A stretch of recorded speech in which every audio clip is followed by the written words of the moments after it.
नमस्कार, स्वागत है आप सभी का एबी स्टार न्यूज में और मैं हूं आपके साथ जुबैर चौधरी।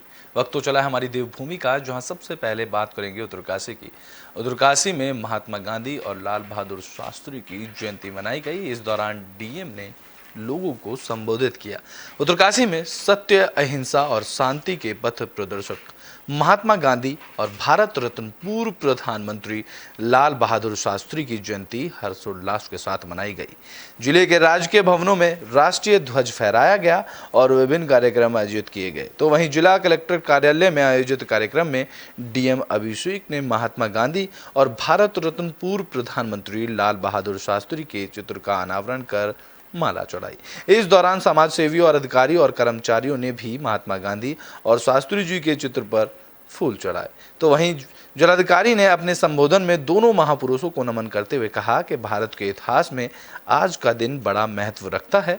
आज के दिन भारत के दो महान विभूतियों का जन्म हुआ। दोनों विभूतियों ने भारत के इतिहास में बड़ी भूमिका निभाई। उनके जीवन, संघर्ष और आदर्शों से हम सभी साल दर साल प्रेरित होते आए हैं। डीएम ने आगे कहा कि दोनों महापुरुषों के जीवन से जितनी प्रेरणा ली जाए वह कम है।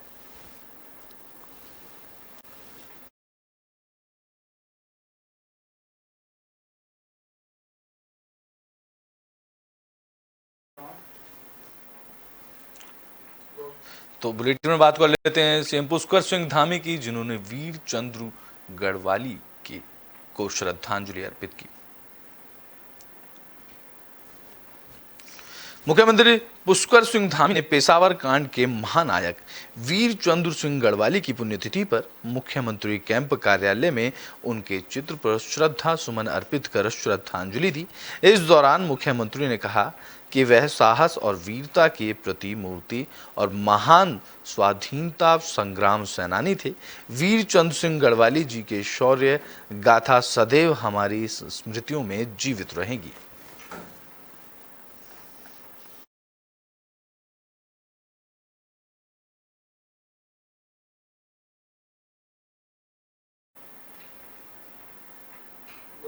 तो बुलेटिन में बात अब नरेंद्र नगर की कर लेते हैं, जहां अंकिता भंडारी के हत्या के मामले में कांग्रेस ने जुलूस निकाला। बता दें कि पहाड़ की बेटी अंकिता भंडारी के हत्यारों को फांसी की सजा देने की मांग को लेकर कांग्रेसियों ने पूर्व ब्लॉक प्रमुख वीरेंद्र कंडारी और नगर पालिका के पूर्व अध्यक्ष राजेंद्र सिंह राणा के नेतृत्व में जुलूस निकाला, जहां नदी बेल चौराहे पर प्रदेश सरकार का पुतला फूंक कर जुलूस के दौरान प्रदर्शनकारियों ने नारेबाजी की। इस दौरान प्रदर्शनकारियों का कहना था कि अंकिता भंडारी हत्याकांड देवभूमि को शर्मसार कर देने वाला है। हृदय विदारक इस घटना को अंजाम देने वाले दरिंदों को फांसी के फंदे पर लटकाया जाए, जिससे कि प्रदेश में ऐसी घटनाओं को अंजाम देने वाले की रूह कांप उठे। तो वहीं प्रदर्शनकारियों ने चेतावनी देते हुए कहा कि वक्त रहते दरिंदों को फांसी की सजा ना दी गई तो उनकी तरफ से उग्र आंदोलन किया जाएगा।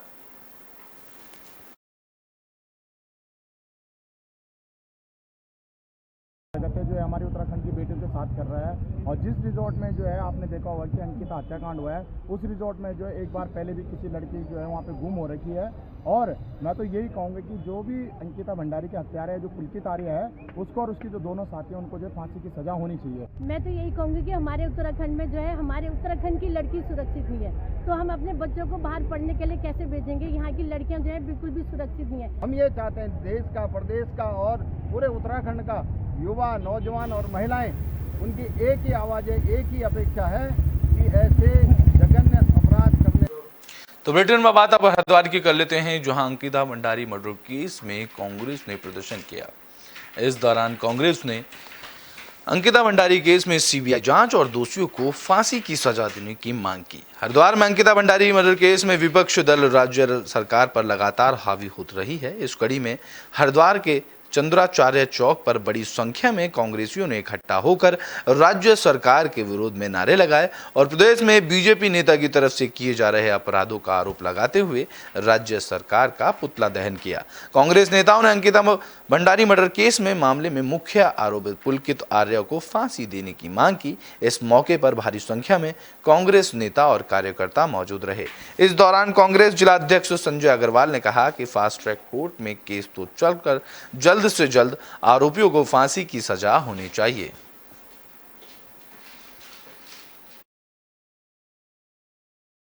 जनता पार्टी की सरकार ने एक विधायक के नेतृत्व में उसे मिटाने का काम किया। साथियों, जब से यह सरकार लगातार सबूतों को मिटाने का कार्य कर रही है, उत्तराखंड की जनता सीबीआई जांच की मांग इसमें कर रही है, परंतु कल जब इसमें हुआ हुल्ला हुआ तो उसके बाद उसमें SIT। तो retired lieutenant general Anil Chauhan के CDS बनने पर त्रिवेंद्र सिंह रावत ने खुशी जताई। पूर्व मुख्यमंत्री त्रिवेंद्र सिंह रावत ने पौड़ी जिले के देश से दूसरे CDS अनिल चौहान को बनने पर खुशी जताई। इस दौरान उन्होंने कहा कि उत्तराखंड के लिए बहुत ही सौभाग्य की बात है कि देश को दूसरा CDS भी पौड़ी जिले से ही मिला। उत्तराखंड में से देश के कई महत्वपूर्ण पदों पर पौड़ी जिले के लोग काबिज हैं। इस दौरान उन्होंने कहा कि देश के पहले CDS विपिन रावत भी गोरखा राइफल से ही थे और अनिल चौहान भी 11वीं गोरखा राइफल से ही हैं। ऐसे में गोरखा राइफल्स के लिए ये गौरव की बात है। तो वहीं अंकिता हत्याकांड को लेकर पूर्व CM त्रिवेंद्र सिंह रावत ने कहा कि अंकिता की हत्या को लेकर शुरू से दिन से ही जांच की जा रही है। तमाम सबूत पुलिस के पास हैं और SIT पर इसकी जांच की जा रही है। अधिक अपराधियों को बिल्कुल भी बख्शा नहीं जाएगा। उन्होंने कहा कि हमारे काबिल अफसर इस पूरी जांच में जुटे हुए हैं। हर हाल में अंकिता के हत्यारों को सरकार माफ नहीं करेगी। उस पर जांच की है, पुलिस ने बहुत बेहतर काम किया है। देखिए, 24 घंटे के अंदर तीनों अपराधियों को, घटना के स्थल को और तमाम जो आवश्यक जो तथ्य होते हैं, जो इस तरह के केस में जरूरत होती है, उनको एकत्रित करने का काम पौड़ी जिले की पुलिस ने किया है। तो कहीं पर भी छूटने की गुंजाइश न हो, उनके अपराध के अनुसार उनको सजा मिले, ये काम आज SIT और SIT की जो अफसर है, क्योंकि मेरे तो बुलेटिन में बात अब ऋषिकेश की कर लेते हैं, जहां आबकारी विभाग को सफलता हाथ लगी है। बता दें कि ऋषिकेश में एक घर से आबकारी विभाग को घर की दीवार से शराब का भंडार मिला है। आबकारी विभाग और पुलिस लगातार कच्ची शराब पर प्रतिबंध लगाने के प्रयास कर रही है, मगर कच्ची शराब का धंधा करने वाले लोग विभागों की आंख में धूल झोंकने के लिए नए तरीके अपना रहे हैं। आबकारी विभाग की छापेमारी में एक घर के अंदर 2 दीवार के बीच कच्ची शराब का टैंक बनाकर छिपाने की जानकारी सामने आई। दरअसल आधी रात को आबकारी विभाग ने अमित ग्राम गुज्जर प्लाट के गुमानी वाला में केवल सिंह के घर पर अचानक छापेमारी की। इस दौरान आबकारी विभाग की टीम को देखकर सो रहे सभी लोगों में हड़कंप मच गया। आबकारी विभाग की टीम ने पूरे घर की तलाशी ली। इस दौरान 2 दीवारों के बीच चुनाई कर छिपाकर रखे हुए एक टैंक पर आबकारी विभाग की नजर पड़ी। पूछताछ करने पर घर के लोग टैंक के बारे में सही जवाब न देने से बचते रहे। तो वहीं सख्ती से पूछताछ की गई तो केवल सिंह नाम के युवक ने कच्ची शराब के धंधे की पोल खोलनी शुरू कर दी। इस दौरान आबकारी निरीक्षक प्रेरणा भिष्ट ने बताया कि टैंक से 90 लीटर कच्ची शराब बरामद की गई है। टैंक से बाकायदा कमरे के अंदर पाइप लाइन भी बिछाई गई थी। जैसे घरों में टोटी खोलने पर पानी आता है, वैसे ही केवल सिंह के घर में टोटी खोलने से कच्ची शराब निकलती दिखाई दी। आबकारी विभाग की टीम ने केवल सिंह के खिलाफ संबंधित धारा में मुकदमा दर्ज कर लिया, जिसके बाद जानकारी से पूछताछ में बताया गया कि आरोपी को न्यायालय पेश कर दिया गया है।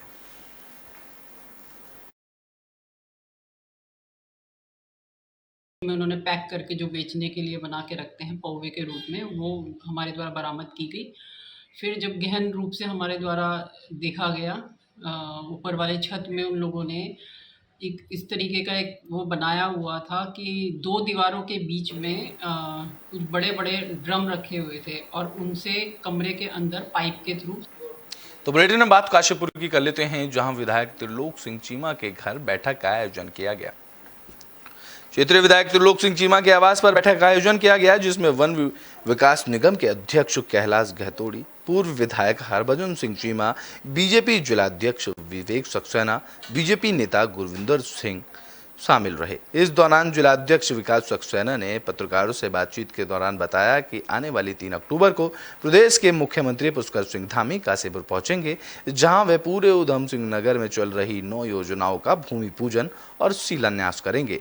इसी के साथ ही सक्सेना ने बताया कि आवासीय योजना में 70,000 लाभार्थियों को आवास वितरित किए जाएंगे, जिसमें प्रधानमंत्री आवास योजना के 1.5 लाख केंद्र सरकार की तरफ से दिया जाएगा, जबकि 1 लाख रुपए राज्य सरकार वहन करेगी। बाकी का लोन बैंक के रूप से लोगों को मिलेगा। इसलिए मैं पूरी उम्मीद करता हूं कि जो 8 महीने मैं लिख के तो नहीं लाया, मेरे पास मेरे कार्यालय में वो लिस्ट तैयार हो चुकी है। 8 काम जो मैंने लिखे हैं, अगर 8 काम वो हो जाएं तो काशीपुर की तस्वीर बदल जाए।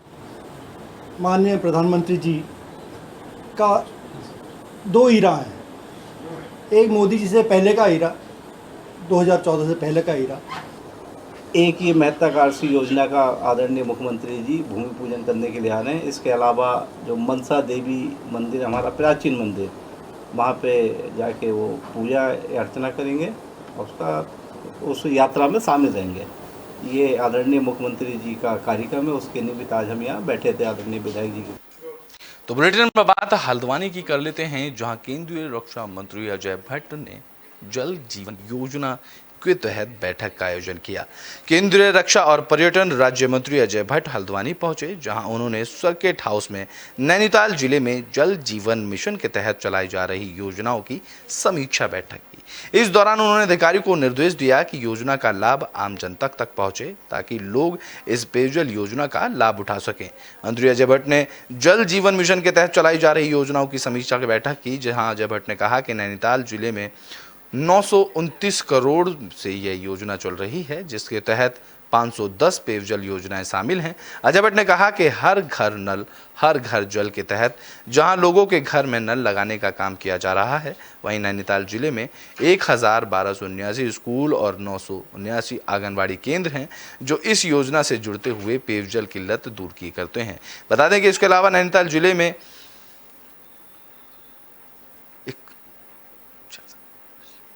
66,000 परिवारों को मुफ्त पेयजल योजना के कनेक्शन भी दिए जा रहे हैं। उन्होंने कहा कि प्रधानमंत्री नरेंद्र मोदी ने संकल्प लिया था कि देश के हर परिवार को शुद्ध पेयजल उपलब्ध हो। इसी के लिए इस योजना की शुरुआत की गई है, जिससे कि लोगों को इसका लाभ मिल रहा है। समीक्षा बैठक के दौरान रक्षा राज्य मंत्री अजय भट्ट ने कहा कि हमारा लक्ष्य है कि हर घर तक शुद्ध पेयजल उपलब्ध हो। इसी के लिए अधिकारियों को निर्देशित किया गया है और समीक्षा बैठक में अधिकारियों को इस योजना में तेजी लाए जाने के भी निर्देश दे दिए गए हैं।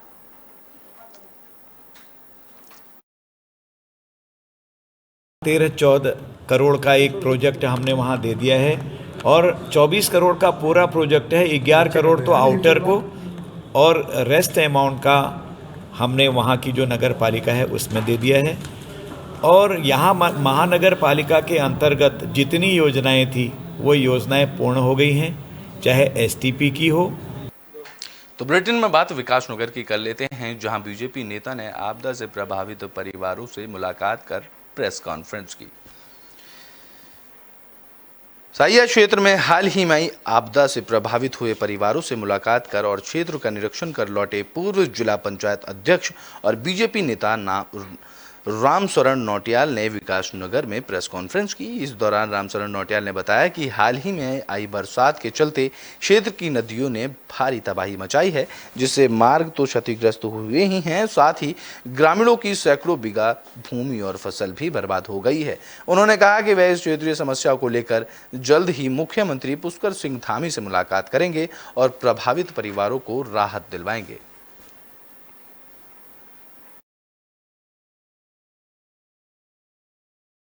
मैं प्रेस भी किया हूँ और लुभाव ये है कि 4 दिन से मैं वहाँ ये दो नदियाँ हैं, एक कुतनूर नदी है, एक अमला नदी है।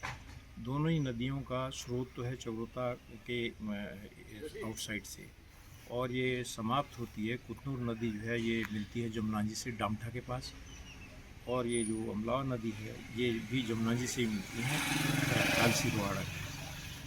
तो ये दोनों नदियों ने बहुत तबाही दोनों साइड मचाई है। ऐसा नहीं कि कोई फसलों का नुकसान हुआ है, वो खेती उड़ा के ले गई। तो ये बड़े स्तर पे नुकसान हुआ है और ईश्वर की कृपा है जान माल का कोई नुकसान नहीं हुआ। कुछ लोगों के मकान मवेशी बह गए, तो वो बिल्कुल ही बेघर हो गए और बाकी खेत तो जो क्यारियाँ हैं। तो बुलेटिन में बात अल्मोड़ा की कर लेते हैं, जहां एनएसयूआई ने सोबन सिंह जीना यूनिवर्सिटी में धांधली का आरोप लगाया है। बता दें कि एनएसयूआई के प्रदेश महासचिव गोपाल भट्ट ने सोबन सिंह जीना विश्वविद्यालय पर नियुक्तियों में धांधली का आरोप लगाया है। गोपाल भट्ट ने चयन प्रक्रिया पर सवाल उठाते हुए कहा कि विश्वविद्यालय में कई पदों में भर्तियां बिना दैनिक समाचार पत्रों में विज्ञापन निकाले ही कर दिया गया है।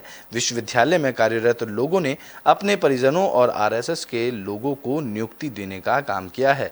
वहीं विश्वविद्यालय प्रशासन ने इन सभी आरोपों को निराधार बताया और कहा कि सोबन सिंह जीना विश्वविद्यालय की छवि धूमिल करने की साजिश की जा रही है।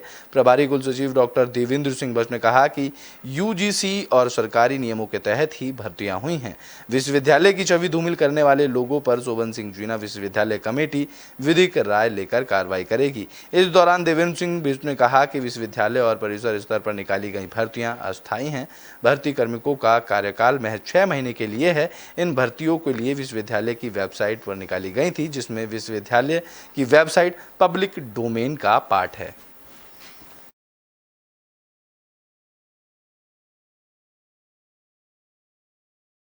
यूयू हो चाहे एसएचजेई हो, तो लगातार जो ये लोग भ्रष्टाचार करने का काम कर रहे हैं, तो इन लोगों को बेनकाब हो, इनके चेहरे बेनकाब हो, हम चाहते हैं। तो यही हमारी लड़ाई है, यही हमारी मांग भी है। हम जैसी अन्य आगे तथ्य हमारे पास आएंगे, हम फिर प्रेस से भी रूबरू रहेंगे और इसमें जन आंदोलन करेंगे हम।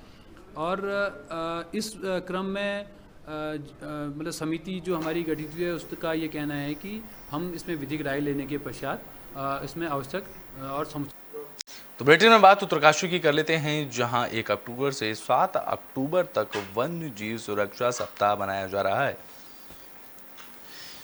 वन विभाग की तरफ से वन्य जीव सुरक्षा सप्ताह 1 अक्टूबर से 7 अक्टूबर तक मनाया जा रहा है, जिसमें डूंडा ब्लॉक के वन्य अधिकारियों और स्कूल छात्र छात्राओं की तरफ से वन्य जीव सुरक्षा सप्ताह मनाया जा रहा है, जिसमें जनता को मैसेज दिया गया है कि जीव जंतुओं की रक्षा करना मनुष्य जाति का मुख्य उद्देश्य होना चाहिए। जहां जीव जंतु रहेंगे तभी पृथ्वी का बैलेंस बना रहेगा। इसी उद्देश्य से वन विभाग और स्कूली छात्र छात्राओं ने जनता के समक्ष में रैली निकाली।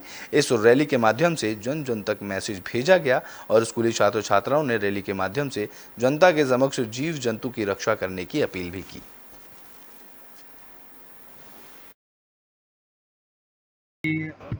वन विभाग उत्तरकाशी की तरफ से ढूंढाघाटी से की ओर से 1 अक्टूबर से 7 अक्टूबर तक वन्यजीव सुरक्षा सप्ताह मनाया जा रहा है और स्कूल के माध्यम से रैलियां निकाली जा रही है और जन मानस को हम जागरूक कर रहे हैं एवं गांव-गांव में अभी गोष्ठियां भी करेंगे 1 से 7। तो बेटे में बात नरेंद्र नगर की कर लेते हैं, जहां कुंजापुरी पर्यटन और विकास मेले में सांस्कृतिक कार्यक्रमों की धूम देखने को मिल रही है। सुप्रसिद्ध सिद्धपीठ श्री कुंजापुरी पर्यटन और विकास मेले में खेल और सांस्कृतिक कार्यक्रमों के साथ साथ मेला परिसर में लोग विभिन्न विभागों के स्टॉल लगा रहे हैं, जहां मेले की खूबसूरती को स्टॉल्स बढ़ा रहे हैं। वहीं मेले की रौनक और भव्यता हर किसी को अपनी ओर आकर्षित कर रही है। नवरात्रि के शुभ अवसर पर लगने वाले इस मेले के दौरान शहर को नई नवेली दुल्हन की तरह सजाया गया है। बीती 26 सितंबर से 3 अक्टूबर तक चलने वाले इस मेले में लगभग 1.5 दर्जन से अधिक खेलों का आयोजन हो रहा है। दिन में खेलों का आयोजन और रात को सांस्कृतिक कार्यक्रमों की गूंज ने शहर के सन्नाटे को अपनी आगोश में लिया है।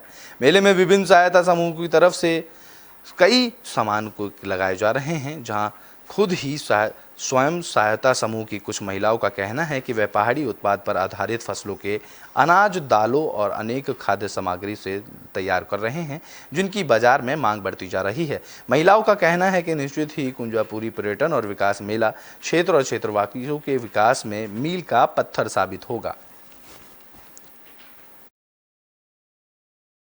करते हैं जैसे लोकल दालें हो गई, हम लोग घर का ही अचार बनाते हैं, जैसे हरी मिर्च का हो गया, लहसुन का, नींबू का, और पहाड़ी उत्पादों को बढ़ावा दे रहे हैं। जो भी लोग यहाँ पे मेले में आ रहे हैं, हम अभी कुंजापुरी मेले में हैं।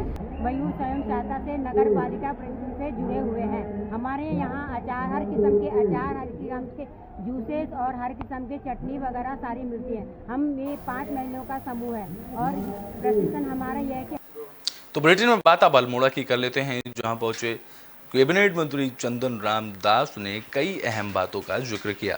बता दें कि प्रदेश के कैबिनेट मंत्री चंदन राम दास अल्मोड़ा पहुंचे। इस दौरान उन्होंने कहा कि सड़क सुरक्षा सरकार की प्राथमिकता में शुमार है। उन्होंने कहा कि पहाड़ में परिवहन और सुगम बनाने के लिए कुमाऊं और गढ़वाल में ड्राइवर ट्रेनिंग सेंटर स्थापित किए जा रहे हैं। इसमें ड्राइवरों के साथ ही कंडक्टरों को भी ट्रेनिंग दी जाएगी। इस दौरान उन्होंने यात्रियों के साथ मधुर व्यवहार करने की भी ट्रेनिंग दी जाएगी। मंत्री ने आगे कहा कि केंद्र सरकार के साथ ही सुप्रीम कोर्ट ने रोड सेफ्टी के लिए एडवाइजरी जारी की है।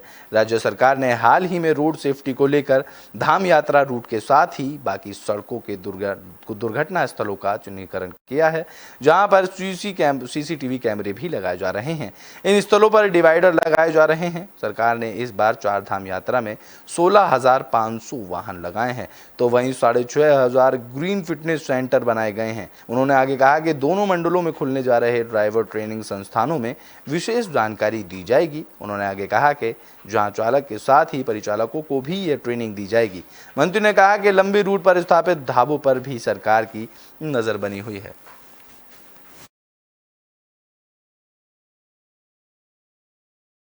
ड्राइवर प्रशिक्षण अच्छा लेंगे, कंडक्टर को प्रशिक्षण लेंगे तो लोगों का व्यवहार बदलेगा। मैंने यहाँ तक भी प्रयास किया है कि कंडक्टरों का, ड्राइवरों का व्यवहार हमारे यात्रियों के साथ अच्छा होना चाहिए। तो हमारे ढाबे खुले हैं, वहाँ की खाने की गुणवत्ता ठीक। तो बुलेटिन में बात काशीपुर की कर लेते हैं, जहां पुलिस की तरफ से नशे के खिलाफ अभियान चलाया जा रहा है। इस अभियान के तहत पुलिस को कामयाबी हाथ लगी है। बता दें कि जिले के वरिष्ठ पुलिस अधीक्षक मंजुनाथ टीसी के निर्देशन पर ताबड़तोड़ तरीके से नशे के खिलाफ अभियान चलाए जा रहे हैं। अभियान के तहत आईडीआई थाना पुलिस ने चेकिंग के दौरान बुलेट मोटरसाइकिल से आ रहे 2 लोगों को दबोचा है। तलाशी के दौरान उनके पास से भारी मात्रा में स्मैक बरामद हुई है। आईडीआई थाने में घटना का खुलासा करते हुए एसपी चंद्र मोहन सिंह और पुलिस क्षेत्र अधिकारी वंदना वर्मा ने संयुक्त रूप से बताया कि आईटीआई पुलिस की चेकिंग के दौरान अलीगंज रोड पैगा गाँव के निकट पुलिस चेकिंग कर रही थी। इस दौरान पुलिस को मुरादाबाद की ओर से आते हुए बुलेट मोटरसाइकिल से 2 युवक दिखाई दिए। शक होने पर जब पुलिस ने उनको रोका तो वे भागने का कोशिश करने लगे। पुलिस ने दोनों को दबोच लिया, जिसके बाद तलाशी के दौरान पुलिस ने दोनों के कब्जे से 225 ग्राम स्मैक की बरामदगी की। पूछताछ के दौरान पकड़े गए युवकों ने अपना नाम दीपक यादव और जबकि दूसरे युवक ने अपना नाम पवन कुमार बताया। इस दौरान एसपी चंद्र मोहन सिंह ने बताया कि एनएसए के कारोबारी यूपी के बरेली और मुरादाबाद से स्मैक लाकर उत्तराखंड के बाकी शहरों में सप्लाई किया करते हैं, लेकिन उन्होंने सख्त लहजे में बताया कि इस तरीके के कारोबारियों को किसी भी कीमत पर बख्शा नहीं जाएगा। अंतर्राष्ट्रीय बाजार में पकड़ी गई स्मैक की कीमत 28 लाख रुपए की बताई जा रही है।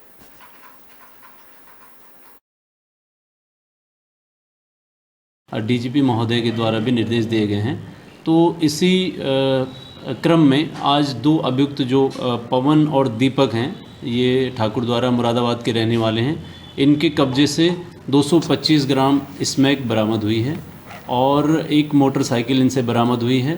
दोनों अभियुक्त जो है इसको बेचने के लिए ला रहे थे। तो बुलेटिन में बात देहरादून की कर लेते हैं, जहां धामी सरकार की तरफ से नई स्टेट पॉलिसी का खाका तैयार किया जा रहा है। उत्तराखंड में प्राइवेट इंडस्ट्री के लिए नई स्टेट पॉलिसी की तैयारी की जा रही है। यह पॉलिसी न केवल राज्य के स्थानीय युवाओं को फायदा देगी बल्कि उद्योगों के लिए भी एक नई छूट लेकर आएगी। इसके लिए ही उद्योग विभाग तैयारी में जुटा हुआ है। उत्तराखंड सरकार प्रदेश में उद्योगों के लिए सकारात्मक पहल करने के लिए खास बात यह है कि इस नई पॉलिसी में उद्योगों के हितों को देखा जा रहा है। इसके अलावा स्थानीय युवाओं के रोजगार को भी प्राथमिकता दी जाएगी। हालांकि प्रदेश में लगने वाले उद्योगों में से 70% रोजगार मुहैया कराने की प्रदेश सरकार की पहले से ही एक पॉलिसी चल रही है, लेकिन सचिव पंकज कुमार पांडे ने कहा कि हम प्राइवेट इंडस्ट्री के लिए स्टेट की पॉलिसी ला रहे हैं। इसमें कोई उद्योगपति 30 एकड़ के आसपास जमीन पर कोई इंडस्ट्री लगा रहा हो तो सरकार अलग अलग मदों में उस उद्योग को सहायता देगी।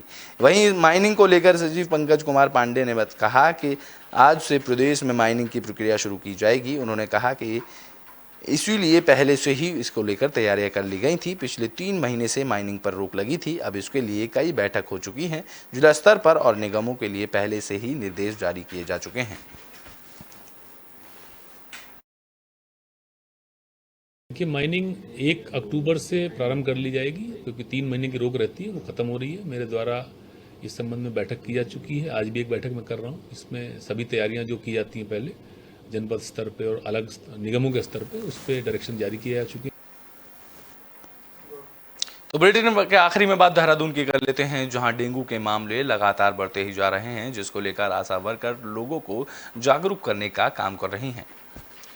देहरादून में डेंगू के मामले लगातार बढ़ते जा रहे हैं, तो वहीं दूसरी तरफ डेंगू के बढ़ते मामलों को लिए में जिम्मेदार स्वास्थ्य महकमे की चिंताएं बढ़ती जा रही हैं। बढ़ते मामलों को लेकर प्रभारी स्वास्थ्य सचिव से लेकर देहरादून के डीएम लगातार विभागीय बैठक कर रहे हैं।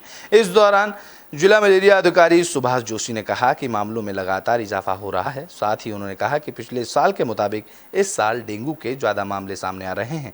हालांकि क्षेत्र में लगातार फंगिंग की जा रही है, जिससे कि आशा वर्कर क्षेत्र में आम जनता को जन जागरूक करने के भी काम कर रही हैं। के घर जा चुके हैं और लगातार इसमें कार्य किया जा रहा है। आशा वर्कर क्षेत्र में भ्रमण कर निरोधात्मक कार्रवाई कर रही है। नगर निगम के कार्यकर्ता अपने क्षेत्रों में लगातार निरोधात्मक कार्रवाई कर रहे हैं। हमारी देवभूमि में अभी के लिए बस इतना ही। देश और दुनिया की तमाम खबरों के लिए देखते रहें एबी स्टार न्यूज़।